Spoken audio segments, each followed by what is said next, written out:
Hi guys! For today's vlog, magsiswimming naman kami. Pero bago yon, ayan nga si Daddy at kakarating nga lang galing sa kabilang bukid. At pagkadating nga niya, nagbihis lang siya at nagpunta naman dito sa maliliit naming sampagita. Ayan, at inaayos nga lang niya yung hose dahil magpapatubig nga ulit siya dito sa maliliit na sampagita. Matagal-tagal nga din guys na hindi kami nakakapag-video dito sa bukid dahil ang hirap ngang gumawa pag sobra yung init. Kaya ayan, at matataas na naman nga yung damo. Day off ko sa pagluluto ngayon. Birthday kasi ng pamangkin ni Daddy at ang sabi nung hipag niya ay magluluto nga daw sila ng babaunin na pagkain para sa swimming. Namahinga nga lang dyan saglit si Daddy at pamaya-maya ay malis na nga kami. Malapit lang naman yung resort sa mismong bahay namin kaya ayan at nilakad na nga lang namin. At pagkadating nga namin dito sa Villa Islao Resort halos nandito na silang lahat at dinala nga rin nila dito yung motor na may sounds. At pagkadating nga namin dito nagbayad na nga rin kami ng entrance. Syempre pagdating sa entrance KKB na nga kanya-kanyang bayad na. Dito nga sa Villa Islao meron silang dalawang pool, pang matanda at pambata. At meron na rin sila ditong tindang alak, soft drinks at chichirya. At meron na rin sila ditong cottage at video okay kung gusto mong magkakanta.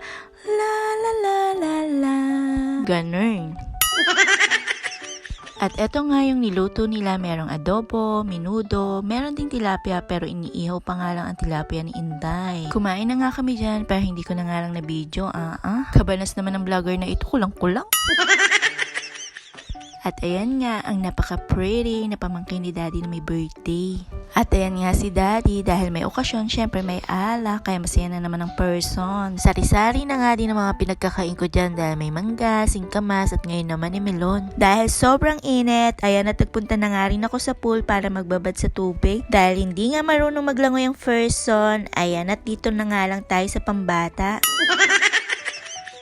At pamaya-maya tinawag nga ako ni Daddy dahil nag-order nga yung kapatid niya ng pizza. Salamat po sa libreng pizza. Nagpahinga nga muna ako dyan sa paglangoy dahil lalapang naman nga ang ating gagawin. At ayan nga ang mga person, siyang-siya sa pagsasayaw nila. Mga napaindak na nga nung time na yan. Sige at isayaw nyo pa.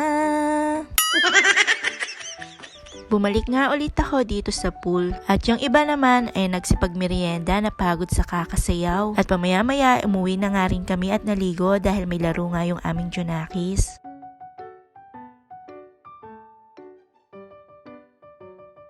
So yun lang naman ang ganap ngayong araw. Thank you for watching. See you sa next video. Bye!